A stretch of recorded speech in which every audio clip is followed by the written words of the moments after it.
Bienvenue dans Business Africa où nous célébrons les entrepreneurs et les communautés qui résolvent les problèmes du continent. Je suis Afolake Oyinloye. Au sommaire, l'introduction d'un plus grand nombre de femmes au niveau du leadership apporte des perspectives plus larges et de nouvelles façons de gérer les problèmes. Bukola Adissa ouvre la voie aux femmes africaines. La pêche illégale reste un problème mondial pour la santé des océans. En raison de l'épidémie de Covid-19, une augmentation de la surpêche au Gabon a eu lieu au cours des 6 derniers mois. Et enfin, les craintes concernant la variante locale du coronavirus constituent une nouvelle menace pour le secteur touristique fébrile de l'Afrique du Sud. À l'approche de la Journée de la femme, nous commençons cette édition de Business Africa avec Bukola Adissa, une femme noire immigrée qui a brisé le plafond de verre ultime dans le monde des affaires.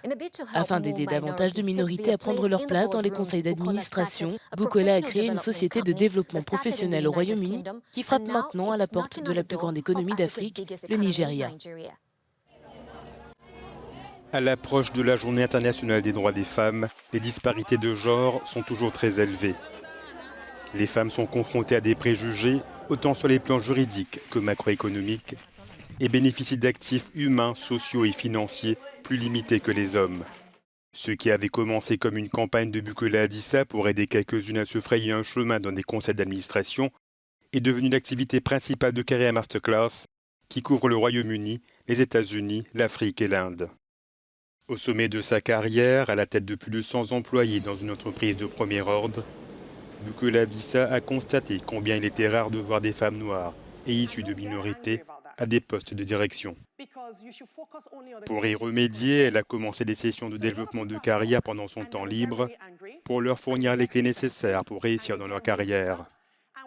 Bukola Adissa a été invitée par des compagnies telles que Google Africa, Amazon, Deutsche Bank, Shell et Lloyds Bank à animer des sessions de développement professionnel axées sur l'inclusivité et la diversité.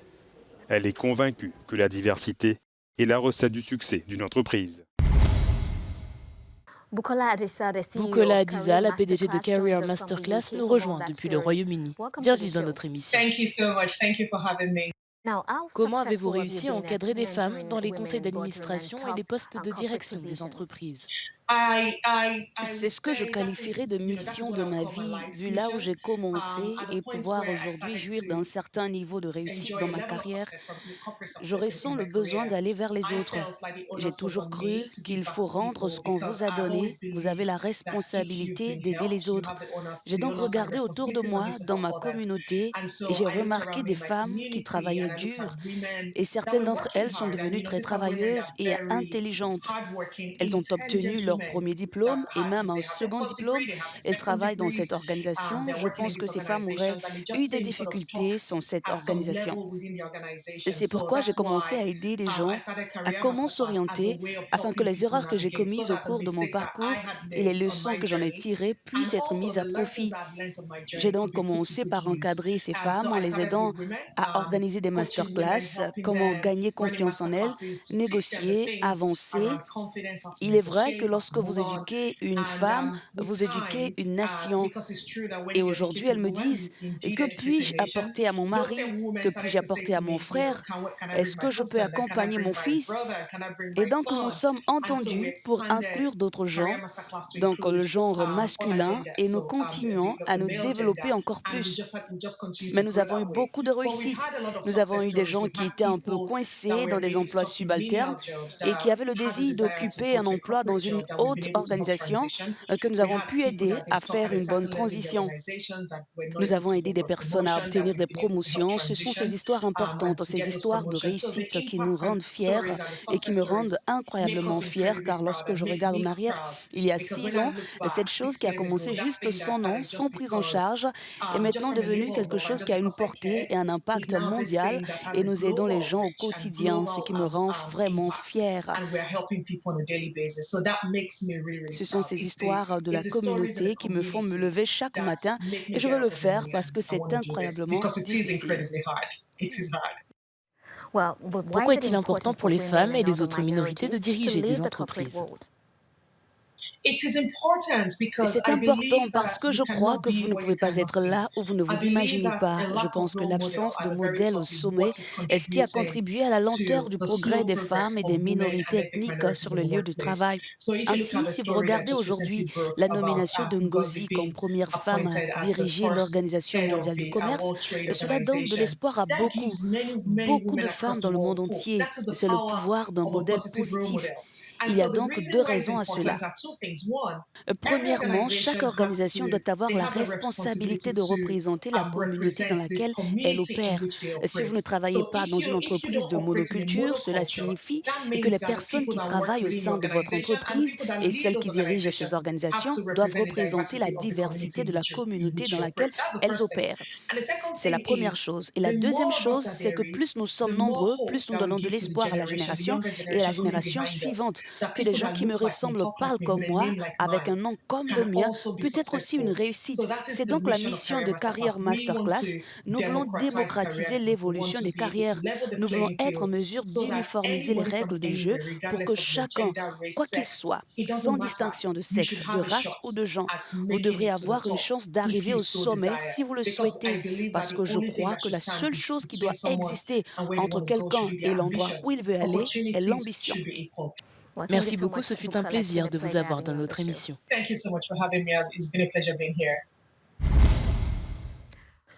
La surpêche dans les océans du monde est au centre d'une crise de la durabilité, une crise qui est particulièrement visible en Afrique occidentale.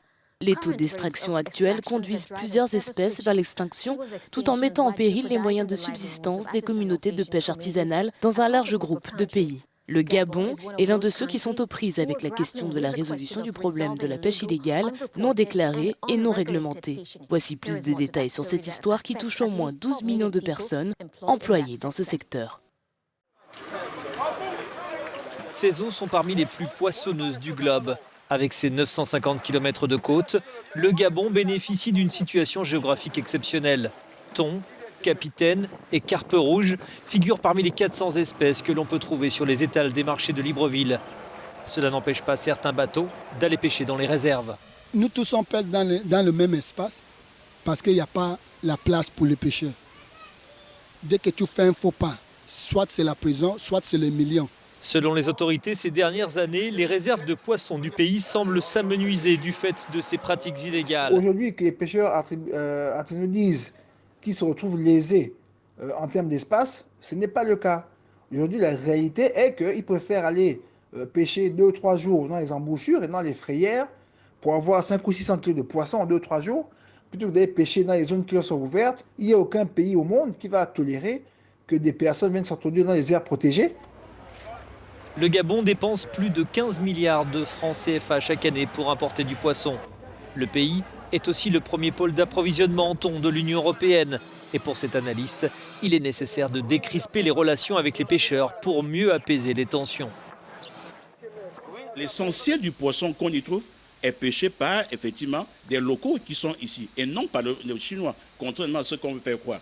Et du coup, le Gabon a intérêt et effectivement à encourager ces autochtones, ces producteurs autochtones pour qu'ils augmentent effectivement leur travail, leur processus de travail, leur processus de transformation. En clair, le Gabon doit, et c'est encourageant, continuer à renforcer effectivement la modernisation de ce secteur. Un secteur de la pêche en pleine mutation qui attend de nouveaux investissements et espère des mesures politiques fortes. De récents rapports de données montrent comment le secteur du tourisme sud-africain a été durement frappé par la pandémie de Covid-19 et les restrictions sanitaires. Bien que les mesures aient été assouplies, l'industrie du tourisme sud-africaine doit maintenant réparer l'image de marque du pays, car elle a été entachée par l'association actuelle avec une nouvelle variante du coronavirus. Tout de suite, plus d'informations sur le sujet. Le 501YV2, ou plus communément connu sous le nom de variant sud-africain du coronavirus, est tout sauf une bonne nouvelle pour le tourisme dans le pays. Cette appellation qui fait le tour du monde pourrait décourager les voyageurs à choisir la destination Afrique du Sud. Les acteurs du tourisme craignent une stigmatisation de la destination de la part des arrivants étrangers. L'Afrique du Sud a donc essentiellement rendu compte au monde entier de manière responsable, comme il se doit, que nous avons découvert une nouvelle variante, pour ainsi dire, et que malheureusement le monde l'appelle la variante sud-africaine. Nous devons changer cela le plus rapidement possible. Le tourisme représente près de 10% du PIB de l'Afrique du Sud. La beauté et la biodiversité du pays, qui sont bien connues à travers le monde, peuvent contribuer à la résilience du secteur, mais l'impact du virus sur le tourisme laisse sceptique. Sur les 6000 personnes que nous avions en juin de l'année dernière, moins de 2000 sont encore employés ou reçoivent un salaire pour leur travail. Nous avons donc perdu 2/3 de nos emplois et je pense qu'il faudra très longtemps avant de retrouver les effectifs que nous avions.